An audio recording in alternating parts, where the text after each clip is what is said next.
High বন্ধুরা, সূচি কিচেনে আজ নতুন একটি ভিডিও নিয়ে চলে এসেছি। আশা করি আমার এই ভিডিওটি আপনাদের সবার ভালো লাগবে। আজ আমি জন্মদিন উপলক্ষে একটি বার্থডে ব্লগ আপনাদের মাঝে আমি শেয়ার করব। সাথে থাকছে মজাদার রান্নাবান্না। আজ পরিবারের ছোট সদস্যের জন্মদিন। পরিবারের ছোট সদস্যের আজ 1 বছর পূর্ণ হলো, তাই চলছে সব আয়োজন। তার জন্মদিন উপলক্ষে রান্না করা হবে বিরিয়ানি আর ডিম ভুনা। আর যারা মাংস খায় না তাদের জন্য আলাদাভাবে তৈরি করা হবে মাছের কালিয়া পোলাও। সবাই সবার মতো কাজে ব্যস্ত, এক একজন এক এক কাজ করছে। যেহেতু দুপুরে খাবারের আয়োজন করা হয়েছে, তাই সবাই একটু তাড়াতাড়ি সব কাজগুলো সেরে নিচ্ছে। দেখতে দেখতে একটা বছর কীভাবে কেটে গেল বোঝাই গেল না। ছোট্ট সোনামণিটা আস্তে আস্তে বড় হয়ে গেছে, তার 1 বছর পূর্ণ হয়েছে। তাই ছোটোখাটো আয়োজন। ছোট্ট সোনামণিকে সবাই আশীর্বাদ করবেন যাতে সে সবসময় ভালো থাকে। বিরিয়ানি রান্নার জন্য যা যা দরকার সব এখানে রেডি করা হচ্ছে। এদিকে মাংস আনা হয়ে গেছে, এখনও কাটা হয়নি। আজ রান্না করা হবে চিকেন বিরিয়ানি। আর এদিকে কড়াইতে ডিমগুলো বসিয়ে দেওয়া হচ্ছে। এখানে মুরগির ডিমগুলো নেওয়া হয়েছে। আজ সারাদিন কী করি, কী রান্নাবান্না করা হয় সব কিছু আজকে আপনাদের মাঝে শেয়ার করা হবে। এখানে মোটামুটি 40 জন মানুষের আয়োজন করা হয়েছে, তাই এখানে 40টা ডিম নিয়ে নেওয়া হয়েছে। পরিবারের সদস্যদের নিয়ে ছোটোমোটো এই আয়োজন। এদিকে ডিম সিদ্ধ বসিয়ে দেওয়া হয়েছে, আর ওইদিকে মাংস কেটে ভালোভাবে ধুয়ে নেওয়া শেষ হয়ে গেছে। আসলে একজন না অনেকজন মিলে কাজ করছে, তাই সব কাজ খুব তাড়াতাড়ি হয়ে যাচ্ছে। এদিকে মাংসগুলো ভেজে নেওয়ার জন্য লবণ আর হলুদ দিয়ে মাখিয়ে নিয়ে কড়াইতে ভেজে নেওয়া হচ্ছে। বিরিয়ানি যেহেতু রান্না করা হবে, মাংসটা ভেজে দেওয়াটাই ভালো। এখানে মুরগি ভাজার কার্যক্রম চলছে, মাংসগুলো ভালোভাবে ভেজে নেওয়া হচ্ছে। আর ওই পাশে যে ডিমগুলো সিদ্ধ করা হয়েছিল, ডিমগুলো ভালো করে পরিষ্কার করে ছিলে নেওয়া হচ্ছে। আসলে যে কোনো কাজে সবাই মিলে একসাথে কাজ করলে সেটা হয়তো একটু তাড়াতাড়ি হয়। এখানে অনেক মানুষ আমাদের হেল্প করছে। এইদিকে সব কাটাকাটি মশলা বাটাবাটি সব কার্যক্রম শেষ। আর এপাশে মাংস ভাজা হচ্ছে, আর এপাশে ডিমগুলো ছিলে পরিষ্কার করে নেওয়া হচ্ছে। সূচি কিচেনে যদি আপনারা নিত্য নতুন এরকম ভিডিও দেখতে চান, অবশ্যই কমেন্ট করে জানাবেন।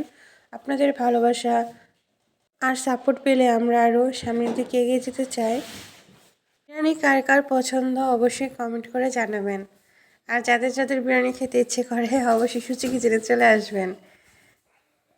এক চুলায় মাংস ভাজা হচ্ছে, আরেক চুলায় ডিমগুলো যে ছিলে নেওয়া হয়েছিল সেগুলো ভেজে নেওয়া শেষ হয়ে গেছে। এখন পেঁয়াজের বেরেস্তাগুলো ভালোভাবে ভেজে নেওয়া হচ্ছে। সূচি কিচেনের যে চুলা ছিল তা ব্যতীত মাটির 3টা ইট দিয়ে মাটিতে গর্ত করে আরেকটা চুলা বানিয়ে নেওয়া হয়েছে। যেহেতু দুপুরের আয়োজন, তাই তো তাড়াতাড়ি রান্নাবান্না করতে হবে, তাই এই চুলাতে পেঁয়াজের বেরেস্তাগুলো ভেজে ডিমটাকে ভুনা করা হবে। ভুনা বলতে রোস্টের মতো করে ডিমটা রান্না করতে হবে হলুদ ছাড়া। আর ওই পাশে রান্নাঘরে বার্থডে বয়ের জন্য আলাদাভাবে পায়েস রান্না করা হচ্ছে। যেহেতু প্রথম জন্মদিন, তাই পায়েসটাই মেন।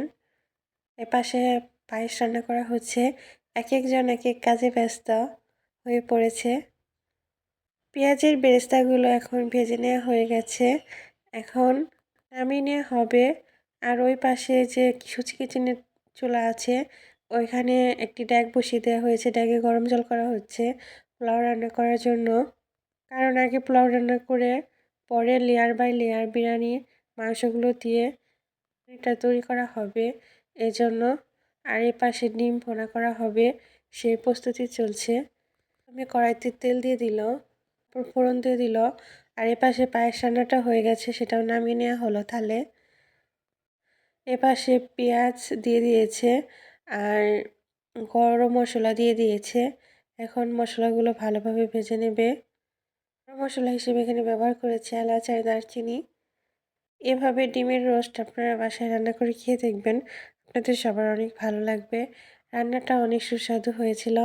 আর এর পাশে দিয়ে দিল সামান্য মশলা হিসেবে এখানে দিয়ে দিয়েছে সামান্য কাঁচামরিচ বাটা, সামান্য রসুন বাটা, সামান্য আদা বাটা, পেঁয়াজ বাটা আর শুকনো মরিচের গুঁড়া, সামান্য পরিমাপ লবণ দিয়ে ভালোভাবে কষিয়ে নিচ্ছে। এখন দিয়ে দিল টক দই।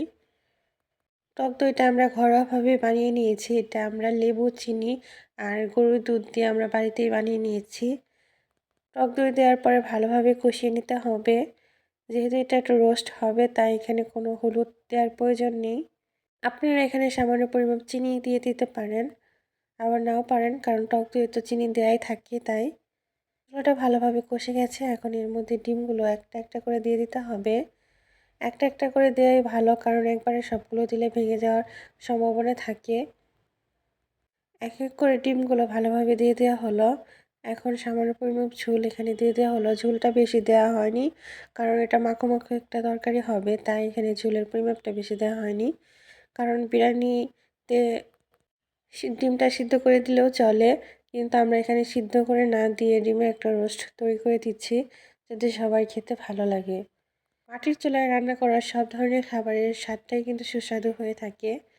বাড়িতে ছোটোখাটো অনুষ্ঠান এরকম হলে ভালোই লাগে, তাই না? এদিকে ডিমের তরকারিটাও প্রায় হয়ে এসেছে। এখন ডিমের তরকারিটা নামিয়ে নিচ্ছে। ডিমের তরকারিটা নামিয়ে নেওয়ার পরে এর উপরে পেঁয়াজের যে বেরেস্তা ছিল অল্প কিছু ছিটিয়ে দিয়ে নেওয়া হয়েছে, যাতে করে দেখতেও ভালো লাগে আর খেতেও সুস্বাদু হয়। আর এই পাশে বিরিয়ানির মাংসটা রান্না করা হবে। দেখতেই পেয়েছেন বিরিয়ানির মাংসগুলো ভেজে নেওয়া হয়েছে। এখন এগুলো কষানো হবে। এর জন্য এখানে তেজপাতা, গোটা গরম মশলা, শুকনো মরিচ, এলাচ, দারচিনি, গোটা জিরা সব মশলা এখানে দিয়ে দেওয়া হলো ফোড়ন হিসেবে। মশলাগুলো দিয়ে দেওয়ার পরে মশলাটা যখন ভালোভাবে ভাজা হয়ে যাবে, তখন এর মধ্যে দিয়ে দেওয়া হবে সব ধরনের মশলা।